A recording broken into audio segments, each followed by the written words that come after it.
여러분 안녕하십니까? 얼마 전 차량 추락으로 물에 빠진 운전자를 구조하고 이름을 알리지 않고 호련히 사라진 의인의 이야기 단독 보도해드렸는데요. 저희 취재진이 수소문 끝에 용기 있는 행동으로 소중한 생명을 살린 주인공을 찾아냈습니다. 동네에선 이미 슈퍼맨으로 알려진 분이었는데요. 당시엔 쑥스러워 사라졌다며 또 다른 선행으로 이어졌으면 하는 바람에 어렵사리 용기를 냈다고 합니다. 오늘 첫 소식은 TJB 특별기획 착한 사회가 찾은 의인부터 만나봅니다. 이수복 기자입니다. 운전 연습을 하던 차량이 갑자기 후진하더니 유등천으로 추락합니다. 이때 한 남성이 구명 튜브를 들고 찬으로 들어가 운전자를 구조하고는 이름조차 밝히지 않은 채 호련히 사라졌습니다. TJB가 수소문 끝에 찾은 의인은 인근에서 공인중개소를 운영하는 평범한 동네 이웃 이성호 씨였습니다. 이 씨는 고객을 만나기 위해 뿌리공원을 찾았다가 사고를 목격했습니다.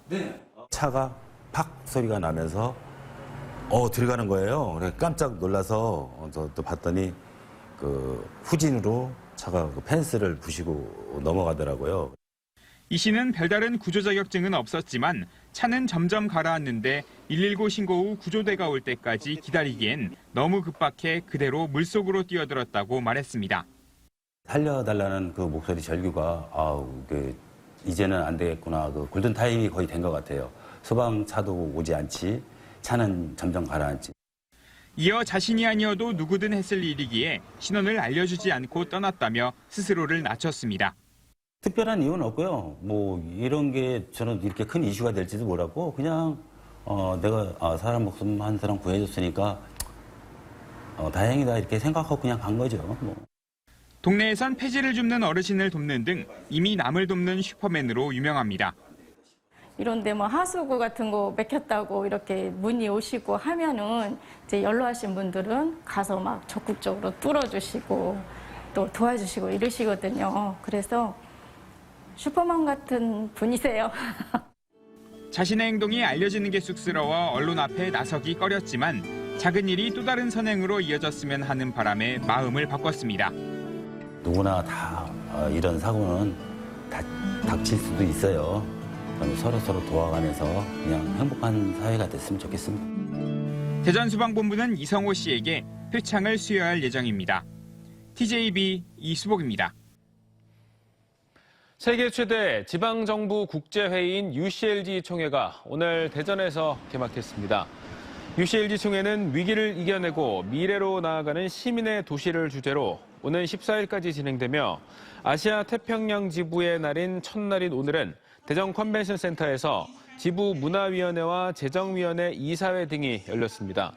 둘째 날인 내일은 대륙 지부별 지자체 회의와 지역 공통 의제를 다루는 민간 참여 회의 등 5개 트랙 등 대부분 행사가 본격적으로 진행됩니다.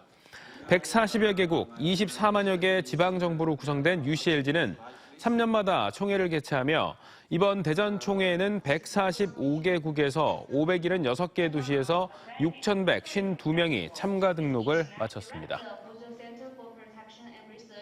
대전시가 튀르키예 코니아시와 우루과이 수도 몬테비데오시, 가봉의 수도 르브르빌 등 3개 도시와 우호도시 협약을 맺었습니다.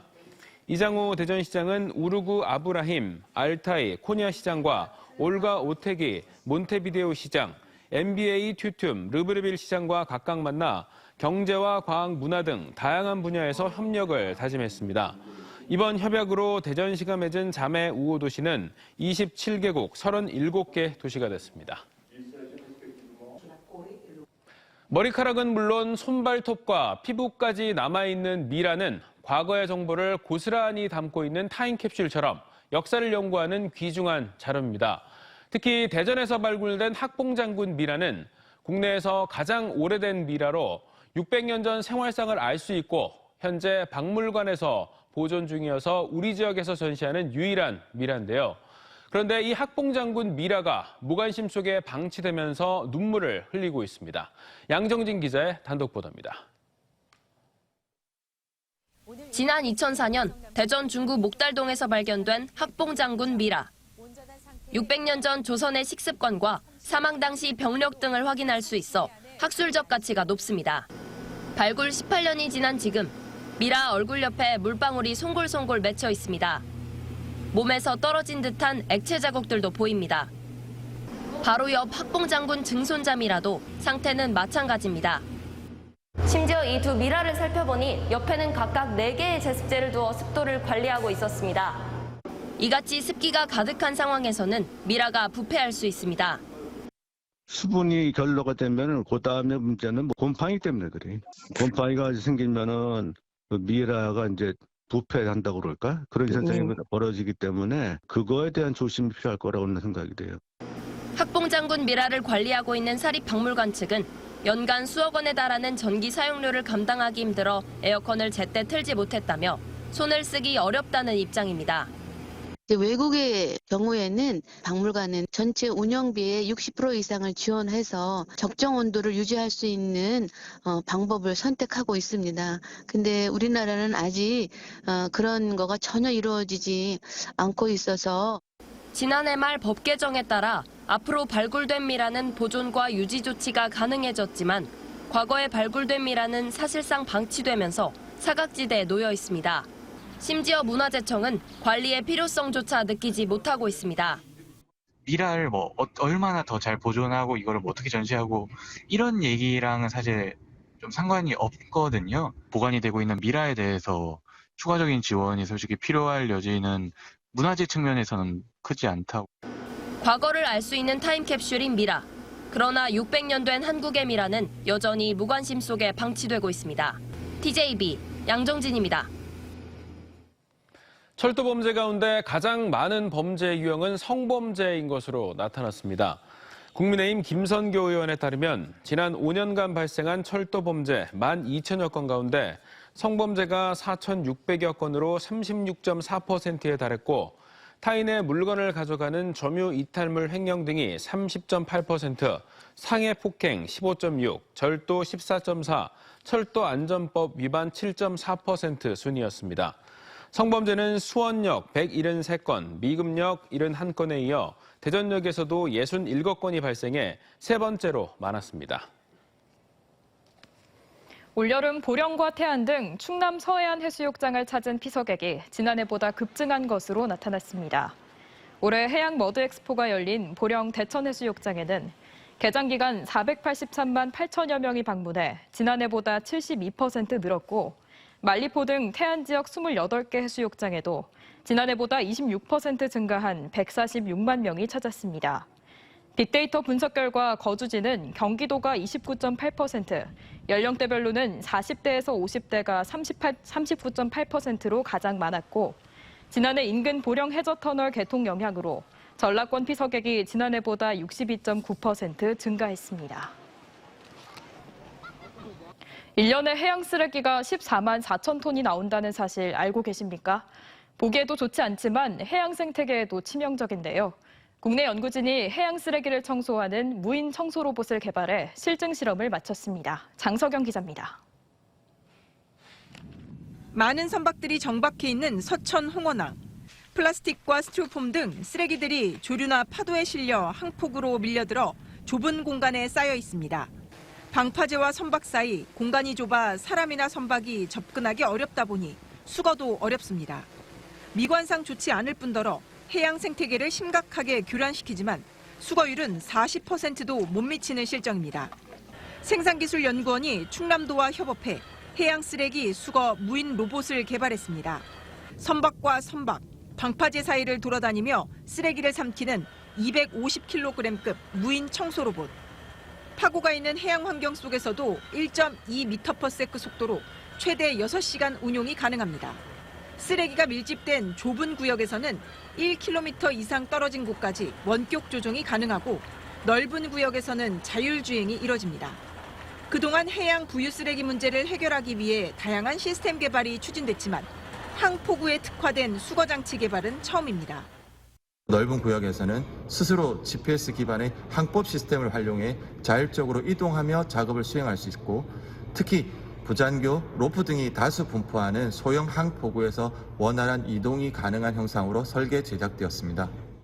수거 로봇 시제품은 무게, 속도, 운용 시간, 통신거리 전 항목에서 목표 성능을 만족시켰고 홍원항에서의 실증 시험을 거쳐 충청남도에 이관됐습니다. 사람 인력이 닿지 않는 곳에는 항상 쓰레기가 이제 항상 쌓여 있고 수거하기가 굉장히 어려웠던 부분인데 수거 로봇을 이제 인용을 해가지고 운영을 해서 수거를 할 수 있으니까 해양 쓰레기를 저감할 수 있는 효과가 있었습니다. 연구팀은 항포구뿐 아니라 도서 지역과 절벽, 동굴 등 사각지대에도 활용 범위를 넓힐 계획입니다. TJB 장석영입니다. 국내 최대 철새 도래지 중 하나인 서산 천수만 일대에서 겨울 철새들의 힘찬 날갯짓이 시작됐습니다.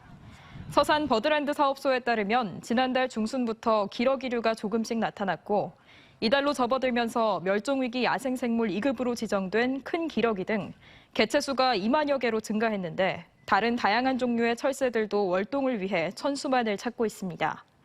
서산시는 오는 22일에서 23일 서산 버드랜드에서 천수만 철새들을 관찰하고 체험하는 2022 천수만 철새 기행전을 개최합니다. 103회 전국체육대회가 나흘째를 맞고 있는 가운데 우리 지역 선수들의 메달 사냥이 이어지고 있습니다. 대전시는 태권도 남자 일반부 마이너스 58kg급에 나선 윤여준 선수가 금메달을 목에 거는 등 하루 사이 금메달 5개와 은메달 6개, 동메달 10개를 확보했습니다. 충남도 카누 종합대항전에서 우승을 거머쥐는 등 금메달 7개와 은 10개, 동 15개를 따며 종합 6위의 목표를 향해 순항 중입니다. 세종시는 여자 축구팀인 세종 스포츠토토가 동메달을 획득하는 등 동메달 3개를 추가했습니다. 본격적인 단풍철을 앞두고 늘어나는 등산객만큼이나 산악사고도 끊이지 않고 있습니다. 특히 3년 만에 야외 마스크 해제 이후 맞이하는 올가을, 등산객들이 유독 많을 것으로 보여 안전에 더욱 주의가 필요한데요. 가을 산행 안전하게 즐기는 법 조형준 기자가 알려드립니다. 한 남성이 들것에 실린 채 소방 헬기로 이송됩니다. 지난 주말 오전 대전 유성구 빙계산에서 59살 남성이 높이 400m 정상에 오른 뒤 가슴 통증을 호소하자 구조에 나선 겁니다. 지난달 홍성에서도 용붕산을 오르던 67살 남성이 1.5m 아래 바위로 떨어져 중상을 입었습니다. 계룡산과 속리산 등에서 이달 20일쯤부터 시작될 걸로 보이는 단풍철을 맞아 등산객들이 많아지면서 산악사고도 따라 늘어나고 있는 겁니다. 특히 올가을은 실외 마스크 해제 이후 처음으로 맞이하는 단풍철인 만큼 많은 등산객들이 산을 찾을 걸로 보이는데요. 더 각별한 주의가 필요합니다. 지난 3년 동안 충남과 대전을 합쳐 2,000건이 넘는 산악사고가 발생했는데 이 중 30% 정도가 9월부터 11월 사이 가을철에 집중됐습니다. 사고 유형별로 보면 산행 중 길을 잃거나 등산로를 이탈하는 일반 조난사고가 가장 많았고 실족, 추락 등이 뒤를 이었습니다. 산악사고가 가장 많이 발생하는 날은 토요일, 일요일을 비롯한 공휴일인데요. 산악사고의 가장 큰 원인은 무리한 산행과 안전 수칙을 지키지 않는 것입니다. 소방당국은 무리하게 산행하는 경우 호흡곤란이나 어지럼증을 느낄 수 있다며 충분한 휴식과 수분 섭취를 당부했습니다. 사고는 산에 오를 때보다 내려올 때 많이 발생하는데요. 중간중간에 휴식을 취하며 이온 음료 및 단 음식을 먹길 바랍니다. 또 가을철 해가 짧아지는 만큼 해가 지기 한두 시간 전 미리 하산하는 게 좋고 정해진 등산로를 벗어나지 않도록 신경 써야 합니다. 만약 사고나 조난을 당했다면 위치 정보를 알려주는 휴대전화 앱이나 등산로에 설치된 산악 위치 표지판 등을 통해 자신의 위치를 파악한 뒤 119에 구조를 요청해야 합니다. TJB 조형준입니다. 오늘 새벽 3시쯤 대전시 서구 관저동 진잡 내거리에서 4.5톤 화물차에 실려있던 냉동 화물칸이 도로가로 떨어지는 사고가 났습니다. 이 사고로 다행히 다친 사람은 없었습니다. 경찰은 차량의 고정 부위가 녹슨 상태였고 좌회전을 하다가 화물칸이 옆으로 떨어졌다는 운전자의 진술을 토대로 정확한 사고 경위를 조사하고 있습니다. 대전지법 오명희 판사는 스트레스를 받는다는 이유로 일면식도 없는 여성에게 비비탄을 쏜 혐의로 기소된 52살 A씨에게 징역 4개월의 실형을 선고했습니다. A씨는 지난해 12월 24일 오후 6시 25분쯤 대전 대덕구의 한 도로에서 자신의 승용차를 운전하며 버스 정류장에 앉아있던 여성에게 비비탄 총을 쏜 혐의로 재판에 넘겨졌습니다. 재판부는 과거 동종전과로 집행유예를 받았음에도 또다시 범행을 저질러 죄질이 나쁘다고 밝혔습니다. 대전 서구청이 관내 착한 가격 업소에서 지역화폐인 온통대전을 사용할 경우 기존보다 3%포인트를 추가로 적립해주기로 했습니다. 이에 따라 대전 서구 내 착한 가격 업소에서는 기존 5% 캐시백에 3%포인트를 더해 결제 금액의 8%를 적립할 수 있습니다. 온통대전은 과거 10% 캐시백을 받았지만 예산이 고갈되면서 5%로 줄어든 상태로 대전 서구 내 착한 가격 업소는 127곳 있고 이 가운데 113곳에서 온통대전으로 결제할 수 있습니다. 올 시즌 프로야구 최하위가 확정된 하나이글스가 다음 시즌 선수단 재편을 위해 12명의 선수와 작별을 선언했습니다. 지난 2019년 트레이드를 통해 입단한 35살 베테랑 투수 신정락과 포수 이해창, 투수 임준섭 등 6명이 웨이버 공시됐습니다. 또 최희경과 김태욱, 최현중과 신재왕 등 6명은 육성 선수 말소 대상에 포함됐습니다.